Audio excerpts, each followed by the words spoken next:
irmãos, a paz do Senhor. Amém. Quantos se sentem abençoados por estar aqui, diga amém. Amém. Maravilha. Vamos ler a palavra de Deus, livro de Atos dos Apóstolos, capítulo de número 16. Aleluia. Versículo de número 31. Glória a Deus. Aproveitando que você está em pé, então você abra comigo sua Bíblia, Atos, capítulo 16, e o versículo de número 31. Já há alguns dias o Senhor ele vem tocando em meu coração acerca dessa palavra, para pregar aos irmãos, para compartilhar com vocês. E eu senti que nesta noite a unção está propícia, favorável, para nós meditarmos essa palavra. Aleluia. É uma palavra profética, é uma palavra-chave, é uma palavra de direcionamento para a minha vida e para a sua vida. Amém. Quantos acharam Atos 16, 31, digam amém. Amém. E eles responderam: crê no Senhor Jesus Cristo e serás salvo tu e tua casa. E eles responderam: crê no Senhor Jesus Cristo e serás salvo tu e tua casa. Amém? Antes de se assentar, bate no peito comigo assim, só se você crê pela fé. Só quem crê, bate no peito e diga eu. Só quem está vivo, diga eu. E minha casa. Serviremos a Deus. Se você crê, tome o seu assento. Glória a Deus. Meus amados, não tem muito tempo, uma revista, um jornal muito famoso, ele resolveu fazer uma enquete, uma pesquisa. E essa pesquisa era mais ou menos assim: quais foram os homens, mulheres que mais influenciaram a história da humanidade?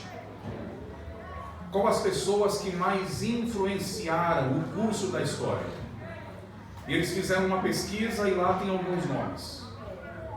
Entre estes nomes nós vamos encontrar Madre Teresa de Calcutá, nós vamos encontrar Abraham Lincoln, nós vamos encontrar Mahatma Gandhi, nós vamos encontrar Martin Luther King, mas no topo da lista, o homem que mais influenciou a história é Jesus Cristo. Aleluia. E logo depois de Jesus, embaixo, em segundo lugar, está o apóstolo Paulo. O apóstolo Paulo, depois de Jesus, depois de Cristo, foi o homem que mais influenciou pessoas. Foi o homem que mais influenciou não apenas a sua geração, não apenas as pessoas dos seus dias, mas Paulo continua influenciando gente, pessoas, até os dias de hoje. Paulo, ele mesmo disse com suas palavras, que se possível fosse, ele gastaria a sua vida todinha para atrair almas a Cristo. Paulo, ele disse que considerava todas as coisas como perca, apenas para ganhar a Deus. Paulo foi o maior implantador de igrejas. Aonde Paulo chegava, ali ele deixava uma semente. E essa semente crescia, germinava, floria, dava frutos e o nome de Deus era glorificado. Paulo foi o maior missionário da história. Paulo, a chama da evangelização, a chama do ganhar almas, nunca se apagou no seu coração. E quando Paulo, nos derradeiros dias da sua vida, ele resolveu deixar em memória uma carta. Ele resolveu deixar algumas palavras finais. E a palavra final que Paulo deixou, o último discurso da vida de Paulo foi esse: combati o bom combate, acabei a carreira, mas guardei a fé. Aleluia. Paulo foi um ganhador de almas, meus irmãos. Como eu disse, volto a dizer, Paulo foi o maior influenciador que já houve na história. Durante o exercício ministerial de Paulo, ele ocupou diversas funções. Paulo foi teólogo, Paulo foi escritor, Paulo foi evangelista, Paulo foi missionário, Paulo foi fundador de igrejas. Paulo, quando precisou, ele foi um pedagogo, foi professor, discipulador, ele foi um agente de influência na vida de muita gente. Este homem, com certeza, nesta noite, ele é digno do meu respeito e do seu respeito. Este homem, talvez outro não possa, mas este homem, ele tem total direito e autoridade de escrever o que ele escreveu. Sejam meus imitadores, assim como eu fui de Cristo. Este homem, ele tem o direito de se levantar entre nós nessa noite e dizer: faça o que eu faço, me siga, seja o meu imitador, assim como também eu fui de Cristo. Durante esse exercício ministerial, Paulo, ele fez 3 viagens missionárias. Eu disse quantas? 3 viagens missionárias. Meus amados, todas têm a sua devida importância, todas têm a sua devida relevância, mas a obra missionária, a viagem missionária que mais rendeu frutos para Deus, a viagem missionária que foi mais produtiva no ministério de Paulo, foi a sua segunda viagem missionária, que está em Atos a partir do capítulo de número 15. Nessa segunda viagem missionária, Paulo, ele vai discipular Timóteo. Na segunda viagem missionária, Paulo, ele vai fundar a igreja em Corinto. Na segunda viagem missionária, Paulo vai fundar a igreja em Éfeso. E na segunda viagem missionária, Paulo vai fazer talvez a maior obra missionária da sua carreira, que é na cidade de Filipe. É nessa cidade de Filipe que nós vamos encontrar esta fala de Paulo, essa tese de Paulo. Muito mais do que uma fala, do que uma tese, uma afirmação, uma certeza, uma confirmação. Paulo está olhando para um homem perdido, desesperançoso, um homem que está pensando que chegou no final da sua história, está olhando para ele e está dizendo: creia em Jesus, e será salvo tu e a tua casa. Na verdade, o que Paulo está trazendo ao coração daquele homem não é nada mais, nada menos do que a proposta do reino. O que Paulo está querendo dizer aqui é que esta foi, é e sempre será a proposta do Evangelho. A pauta do reino de Deus não mudou. O propósito do reino não mudou. O projeto de Deus não mudou. E qual é o projeto? Que Deus salve a nós e a nossa casa. Eu quero dizer para você que me ouve que este é o maior planejamento que Deus tem para a minha vida e para a sua vida. Esse é o maior plano, essa é a maior arquitetação, esse é o maior projeto que Deus tem. Salvar a mim e salvar a você, como também salvar a toda a nossa casa. Quando você lê as abordagens da Bíblia, a Bíblia mais do que nos comprova que esta é sim a proposta de Deus. Vamos para o livro do Gênesis. Quando o pecado subiu até as narinas de Deus, e Deus resolveu destruir aquela geração, o Senhor disse: eu vou matar todos, eu vou destruir tudo que há sobre a terra, mas eu vou preservar uma família. Quem? Noé. Através de uma arca, Noé e a sua casa foram preservadas do juízo de Deus. Por quê? Porque este é o projeto de Deus. O projeto de Deus é preservar, é guardar, é restaurar, é livrar, é salvar a família. Aleluia! Quando o Senhor visitou Sodoma e Gomorra, destruiu tudo, matou a todos. Quem é que se livrou naquele dia? Ló e a sua família. Olha só como é interessante a pauta que Deus tem. Olha o projeto que Deus tem para você. O projeto de Deus é salvar você e salvar a sua casa. Quando o povo de Israel toma posse da terra, quando eles se apoderam daquilo que Deus disse, daquilo que Deus prometeu, daquilo que Deus falou, quando cada um já está dentro da terra, Josué entendeu que a participação dele no reino acabou, que não tem nada mais a fazer. Ele reuniu os anciões, ele reuniu os povos, reuniu jovens, crianças, velhos, idosos, novos e velhos, e disse: olha, o que Deus disse que ia fazer, ele fez. Ele prometeu, ele cumpriu, ele foi fiel. Agora cada um de vocês faça o que quiser da vida, mas eu e a minha casa continuaremos servindo a Deus. Josué entendeu a proposta. Josué entendeu a visão que Deus tem acerca da família. É de que esta casa, de que este lar, de que este ambiente, de que esta parentela, de que esta família se enquadre dentro do projeto salvação. Aleluia, seja Deus. Pastor, mas isso aí é Antigo Testamento. Olha o que o Novo Testamento diz. Quando Jesus entrou na casa de um publicano chamado Zaqueu, um falsificador, um mentiroso, um ladrão, um político ganancioso, assim que Jesus colocou os pés dentro da casa de Zaqueu, Jesus liberou uma palavra que é o sonho de consumo de todos nós que estamos aqui. Quem não queria que Jesus hoje, agora, descesse no meio da sua casa e dissesse o que ele falou na casa de Zaqueu? Sabe qual foi? Hoje veio salvação pro lado de fora. Foi isso?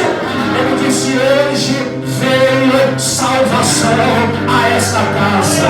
Eu quero que você entenda: nada, ninguém pode frustrar, anular, burlar, impedir o plano que Deus tem sobre você, sobre tua casa, sobre tua família, sobre tua parentela. O diabo pode até se erguer, se levantar, o inferno pode se erguer, mas se Deus tem um plano de salvar a sua casa, você tem a certeza, este plano vai dar certo e o nome dele será glorificado.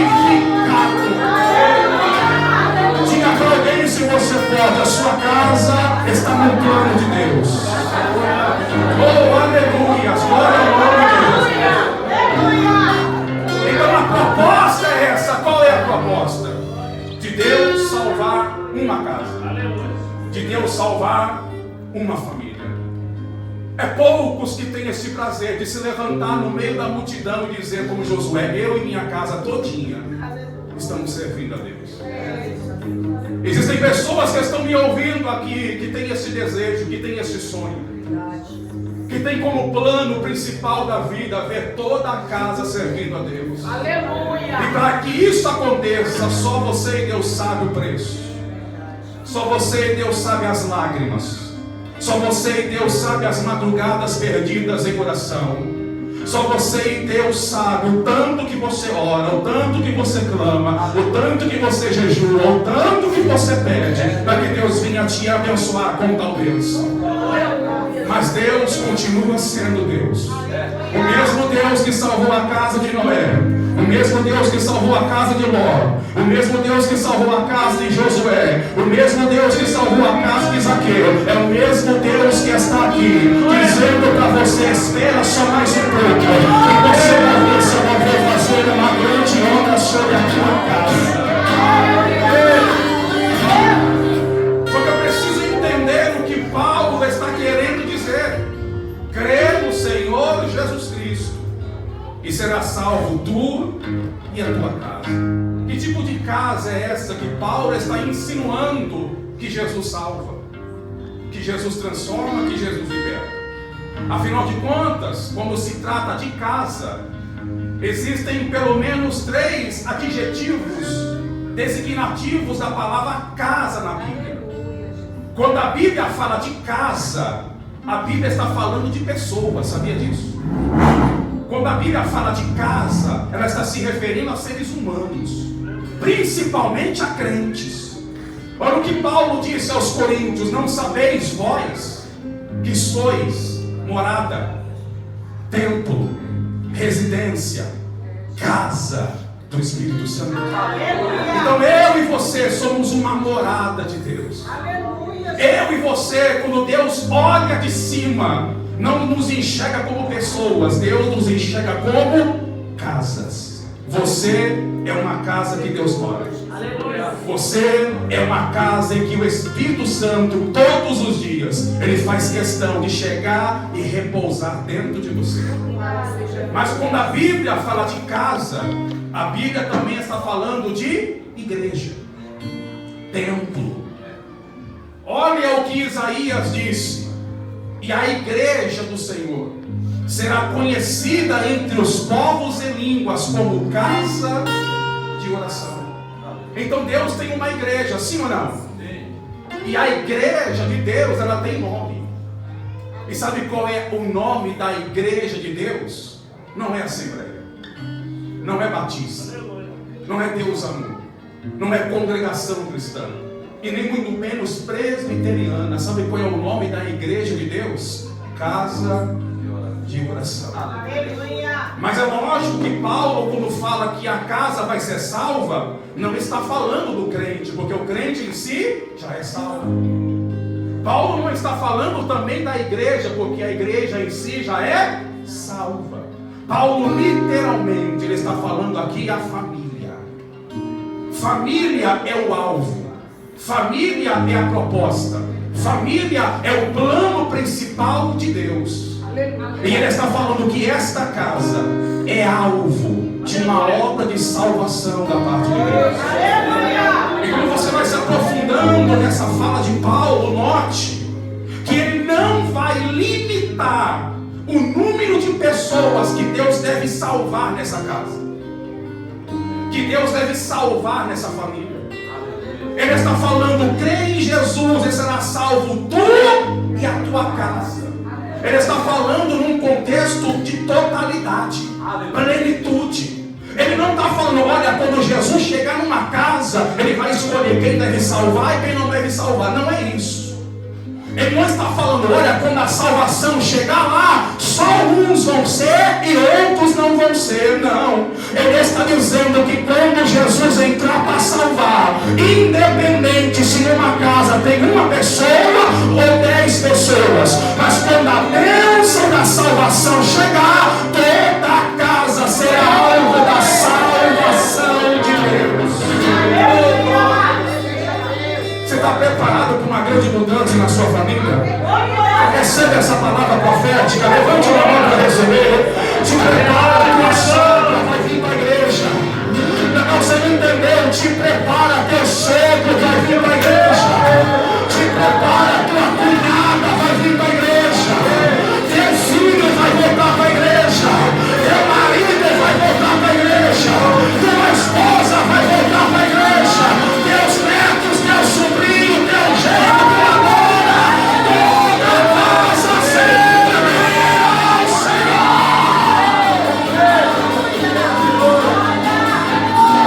Toda a casa. Oh, eu estou sentindo graça de Deus. Toda a tua casa está debaixo de uma promessa.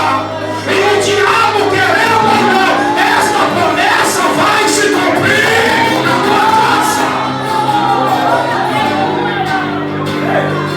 Só que em contrapartida, Paulo ele vai estabelecer um princípio. Como é que essa salvação chega? Como é que esta obra chega? Olha o que Paulo diz: crê em Jesus Cristo e será salvo tua casa. É isso? Crê em Jesus e será salvo tu. Depois ele diz: tua casa. Primeiro a salvação ela passa por esse tu. Primeiro a salvação alcança esse tu. Quem é esse tu? Olha para quem está do seu lado. Ele é esse tu. Você é esse tu. Eu sou esse tu. É tipo assim, Paulo está dizendo, olha, basta apenas um começar a vir para a igreja. Basta apenas um começar a vir para o culto. Basta apenas um se levantar e aceitar Jesus. Basta um se converter. Basta um estar debaixo da promessa que através desse um eu alcanço todo o resto da família. Tem alguém vivo aqui, diga glória. Por favor, pegue na mão de quem está vivo aí, por favor. Pega na mão de quem está vivo aí. Chacoalha esse crente e diga salvação. A salvação começa por você. A salvação começa por você.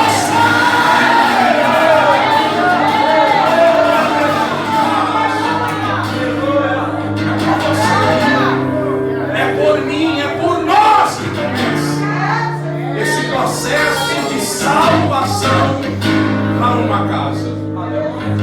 Mas eu quero que você entenda, não que Deus seja metódico, não que Deus esteja refém a protocolos. Deus não é metódico. Deus não trabalha só com padrões, mas Deus trabalha com princípios.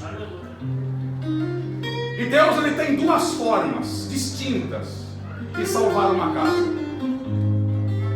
Deus tem duas formas de entrar num lar, de entrar numa casa, de entrar numa família e causar dentro dela uma obra de transformação. Aqui no capítulo 16, Paulo ele entrou em duas casas. E nessas duas casas ele levou o Evangelho. Levou o Evangelho, levou Deus. Levou Deus, levou o Filho. Levou o Filho, levou o Espírito Santo. E estes em conjunto trouxeram salvação para aquela casa. Então em duas casas que ele entrou, Jesus salvou toda a família. Só que observe que em ambas as casas Deus trabalhou de um jeito. Em ambas as casas Deus trabalhou de uma maneira diferente.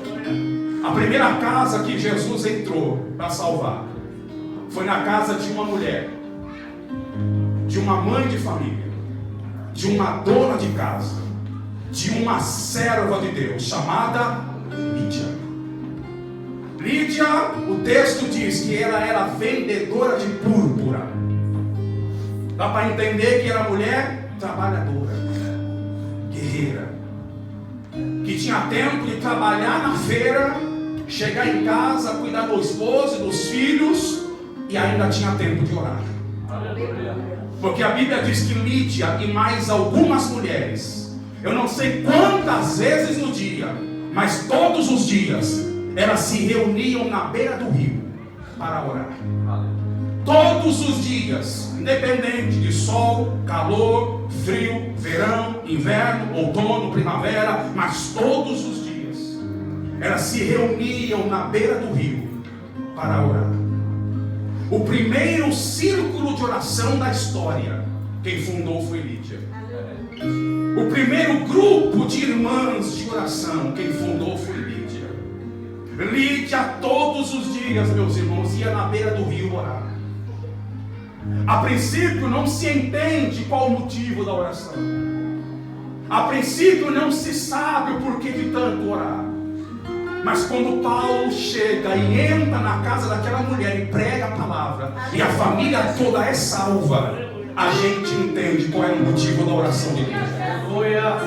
A gente passa a entender o porquê Lídia todo dia, sem cansar, ela ia para o rio orar. Parece que eu vejo todos os dias Lídia na beira do rio orando, dizendo: Jesus, manda alguém lá em casa. Jesus, fala para alguém lá em casa. Toca no coração de alguém para fazer uma visita. Toca no coração de alguém para fazer uma oração lá em casa. E enquanto Lídia está orando na beira do rio, aqui a Bíblia diz que Paulo está dentro de um barco, indo para o outro lado. Aí a Bíblia diz que enquanto Lídia, olha o poder da oração de uma mãe, olha o poder de oração de uma esposa, olha o poder de oração de uma mulher guerreira de Deus. Enquanto ela está orando aqui, Paulo está dentro de um barco viajando para o outro lado. Só que enquanto ela ora aqui, de madrugada à noite, Deus visita Paulo e disse: Paulo, muda a rota da viagem, muda o destino da viagem. Você não vai mais para lá, você vai atravessar a Macedônia. Porque eu ouvi a oração de uma mãe, eu ouvi a oração de uma esposa, eu ouvi a oração de uma mulher de Deus, e através da oração dela eu vou salvar a casa.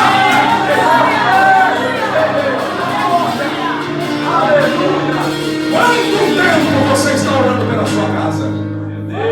Quanto tempo você ora pelo seu lar? Quanto tempo você ora pela sua família, pelos filhos, pelo esposo? Não importa quanto tempo você está orando, o segredo está aqui. Não abandone a beira do rio. Continue orando na beira do rio. Continue levantando-se voltar de oração. Continua nas vigílias. Continua nos montes. Continua na consagração. Continua na brecha. Continua na vigilância. Continua na campanha. Continua no propósito. Porque Deus já está mandando reforço.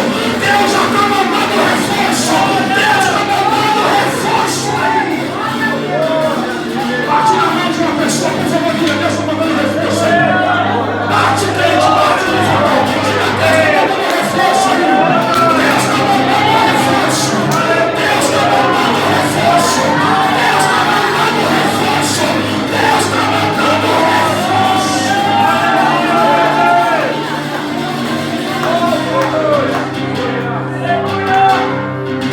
Sabe qual é o reforço? Paulo e Silas entraram na casa, pregaram a palavra. Os que não eram salvos foram salvos. E a Bíblia diz que a obra foi tão grande que no mesmo dia que aceitaram Jesus, todos desceram as águas. Olha que obra. Porque quando Deus resolve fazer, Ele faz com pressa. Você pode estar demorando, mas quando Deus entrar para fazer, Ele vai fazer com pressa. Não, você não demorou, está demorando. Mas quando Jesus salvar, vai virar pregador conforme. Está demorando hoje, mas quando Jesus entrar, vai virar obreiro com pressa. Vai virar pastor com pressa. Vai virar pregador missionário com pressa.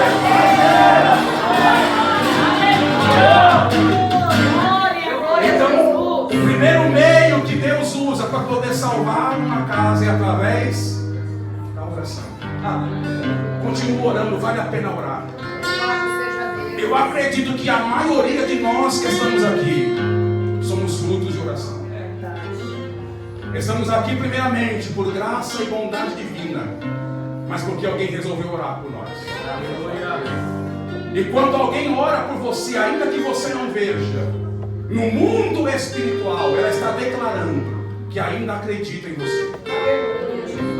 Quando alguém ora por você, ela está dizendo: eu ainda acredito em você.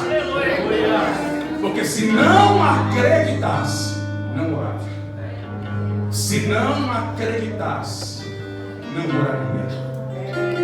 Quando eu conheci a minha esposa, alguém disse para ela: não entra nessa não, que é furada. Vai tomar uma surra por dia. Vai te colocar 2 filhos no bucho, vai te abandonar, vai para droga, vai voltar para biqueira. Mas enquanto a maioria dizia isso, irmã Patrícia ia para a beira do rio orar. Glórias. E Jesus, Ele fez uma grande obra. Essa palavra é para a sua vida. Continue orando, porque fiel é Deus para fazer uma grande obra sobre a sua vida. Então Deus entrou em uma casa através da oração. Diga para alguém: não pare de orar. Aí a obra continua, irmãos.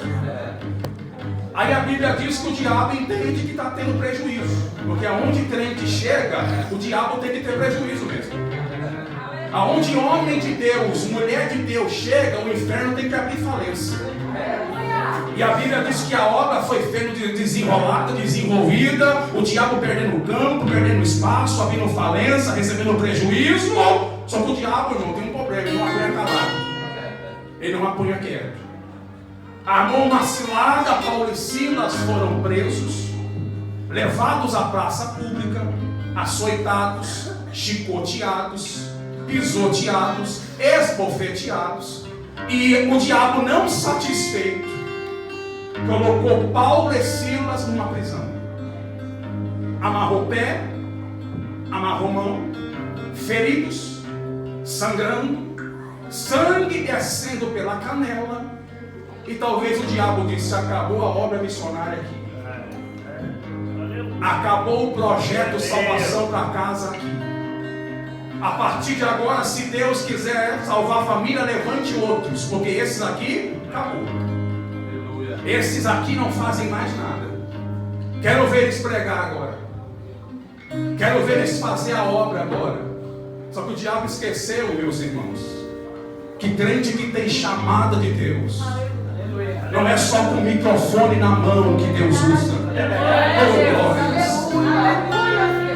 Dentro de um cárcere, sem microfone, sem oportunidade, basta orar e cantar que Jesus já faz o obra. E eu digo para os irmãos, nosso Deus é especialista. Quando Ele trabalha de maneira insofismável, inerrante e infalível. Já o diabo não.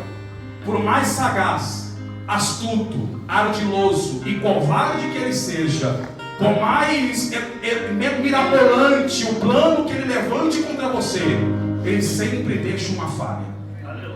E é nesta falha que Deus trabalha. É nesta falha do diabo que Deus manda o escape. É nesta falha que Deus ele entra em cena para resolver a situação. Sabe aonde é que o diabo errou? Se tivesse deixado Paulo e Silas, cada um numa cela. Se tivesse deixado Paulo em uma cela, Silas em outra cela, talvez o diabo venceria aquela guerra. Mas aí o diabo resolveu pisar na bola. Deixou Paulo e Silas na mesma cela. E dois crentes pentecostal juntos não deu outra coisa que não fosse um culto. E crente que a chama que está acesa, quando está junto, não é outra coisa. Aí a Bíblia diz que Silas começou a cantar e Paulo começou a orar. Ei, eu quero que você entenda: esta oração e esta adoração não veio quando Paulo e Silas estavam no púlpito, de microfone na mão, com um roteiro, com uma cadeira confortável, com uma cunha gelada, igual essa para beber, não. Paulo está orando e Silas está cantando, com o corpo machucado, com o corpo ferido, o sangue descendo, e mesmo assim resolveu cantar, e mesmo assim resolveu orar. Sabe o que me chama a atenção? É que quem está preso está adorando machucado e ferido. E tem gente aqui bonito, perfumado, e não abriu a boca para dar um glória a Deus.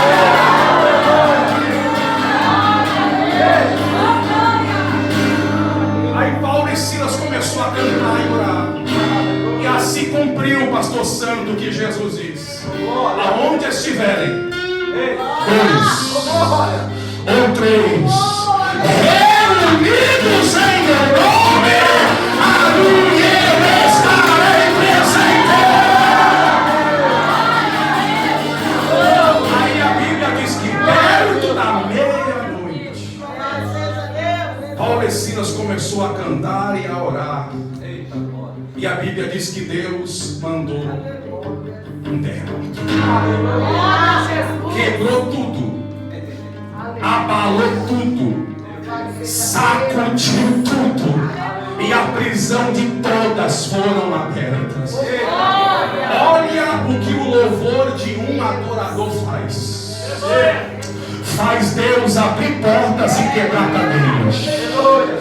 Vou dizer algo que eu acho que você não entendeu. O teu louvor faz Deus abrir portas e quebrar cadeias. O teu louvor faz Deus abrir portas e quebrar cadeias. O teu louvor faz Deus abrir portas e quebrar cadeias.